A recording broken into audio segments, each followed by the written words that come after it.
اس کنویں میں انہیں حوصلہ دیا۔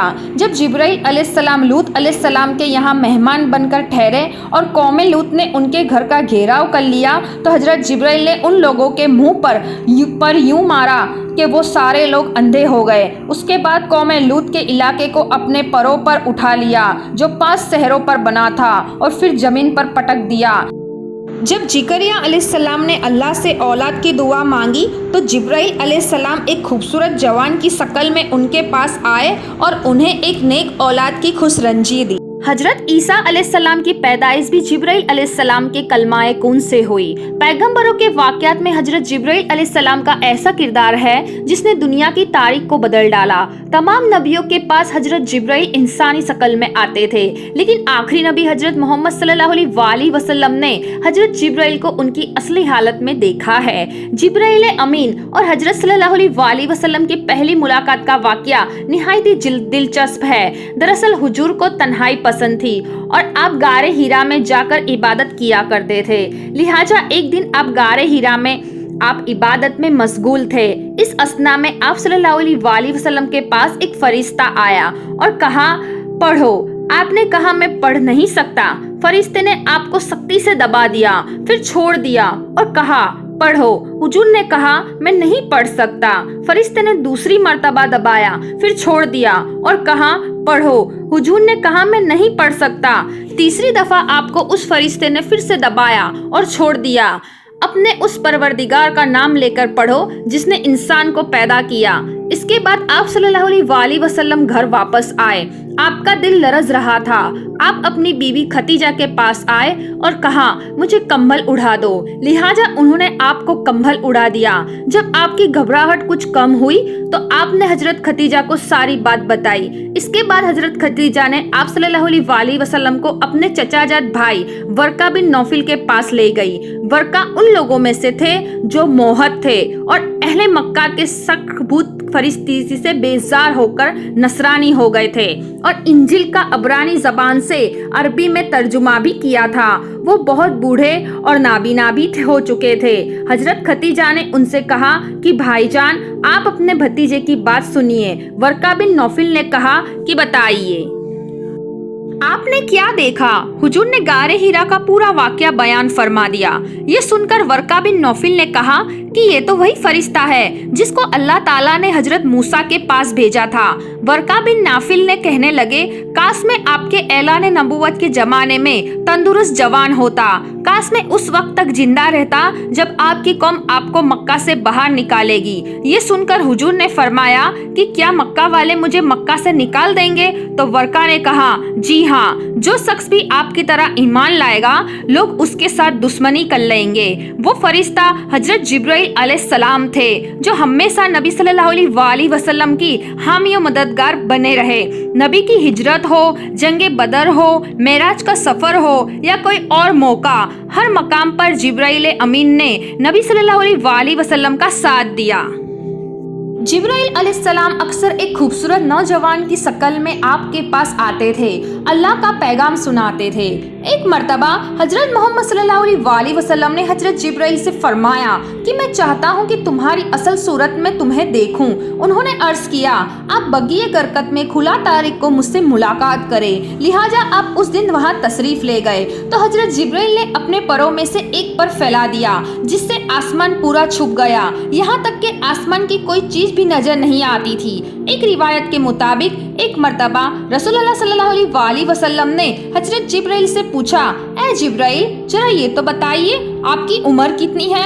حضرت جبرائیل آپ نے جواب دیا یا رسول اللہ مجھے اپنی عمر کا صحیح علم تو نہیں ہے، لیکن اتنا یاد ہے کہ ساری کائنات کے پیدا ہونے سے پہلے اللہ کے ایجابات میں سے چوتھے پردے میں ایک ستارہ چمکا کرتا تھا اور وہ ستارہ 70,000 سال کے بعد ایک مرتبہ چمکتا تھا، اور میں نے اپنی زندگی میں وہ ستارہ 72,000 مرتبہ دیکھا ہے۔ اس پر حضور صلی اللہ علیہ وسلم نے جبرائیل سے کہا اے جبرائیل مجھے اپنے رب کی عزت کی قسم، وہ ستارہ میں ہی ہوں۔ اس روایت کو علی بن برہان حلبی نے اپنی سیرت حلبیہ میں نقل کیا ہے، لیکن اس کی کوئی سند نہیں ملتی، لہٰذا اکثر علماء اس روایت کو موضوع قرار دیتے ہیں۔ اللہ نے جبرائیل امین کو بے مثال خصوصیت اور بے انتہا طاقت و قوت سے نوازا ہے، لیکن اس کے بھی کچھ اصول ہیں، لہٰذا معراج کی رات جب نبی صلی اللہ علیہ وسلم سدرۃ المنتہا تک پہنچے تو حضرت جبرائیل وہیں رک گئے